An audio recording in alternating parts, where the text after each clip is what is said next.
The Stone That Sang at Sunrise, a bedtime story inspired by chapter 28, Gospel of Matthew. Long ago, when the earth was still learning the language of light and the stars whispered secrets only the trees could hear, there was a quiet hillside garden on the edge of a sacred city. In that garden was a tomb, carved into the rock like a pearl tucked deep into a shell. A large round stone, heavy as silence, lay across its entrance. Around it stood guards dressed in armor, but their eyes were tired, and their hearts didn't understand what they were guarding. The sky that night was quiet and still, but the earth was not. Beneath the soil, something ancient stirred, like a seed waking from slumber. At the very first breath of dawn, before the birds began their morning hymns, the wind shifted. It carried a scent like rain on dry ground. The trees leaned in, and then a light brighter than the moon touched the stone. An angel descended, clothed not in fire or thunder, but in something even more beautiful, pure morning light. His face shone like the promise of a new day, and his robe was white like snow kissed by sunrise.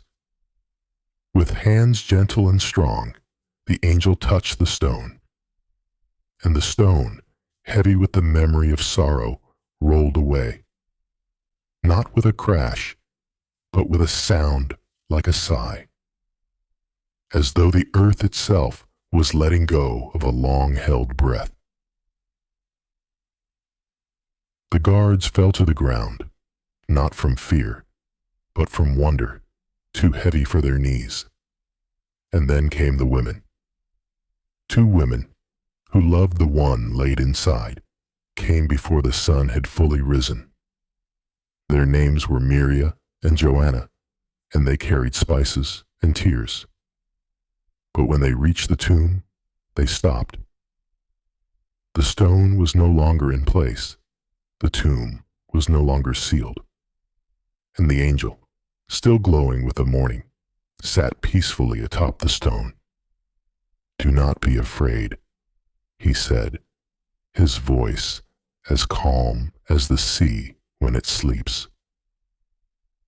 "You are looking for Yeshu of Nazareth, who was crucified, but he is not here. He has risen, just as he said."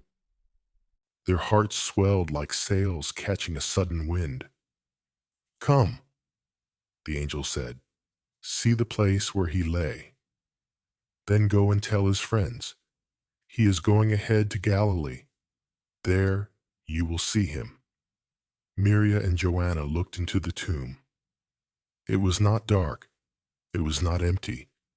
It was full of light, of hope, of a new beginning. They ran, laughter and tears mixing like morning dew on petals. And as they reached the path that curved through the garden, he appeared. Yeshu, alive and whole, met them with a smile soft as moonlight and strong as mountains. "Peace," he said. They fell to their knees, not out of fear, but out of love. They touched his feet, still marked by the journey he had walked, and he blessed them. "Go and tell the others. Tell them I live, and I will meet them where love gathers."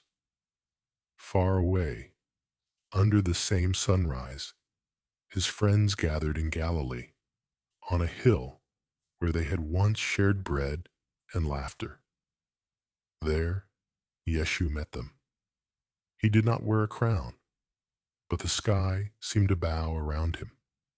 He did not command like kings, but he invited with warmth. "All authority in heaven and on earth is now mine," he said. So go to every land and every heart. Tell them what you've seen. Teach them to love. And remember, I am with you always.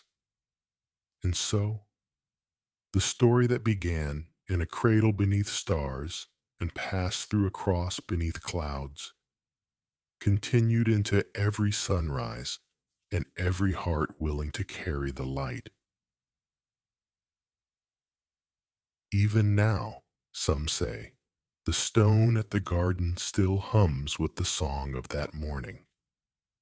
A song that says, "Do not be afraid. He is risen, and love is stronger than death." If this brought you a moment of peace, feel free to subscribe for more calming content each day. Now, dear one, as you close your eyes and let this day slip away, remember the one who does not break the bruised reed, the one who heals gently, who teaches with wisdom, who speaks with calm. He is the Lord of rest, the comforter of the weary, the keeper of your soul. May your dreams be filled with golden fields and quiet streams. May your heart rest in the peace of knowing you are seen, loved, and called family by the one who walks through grain fields, still speaks truth, and always offers rest. Good night.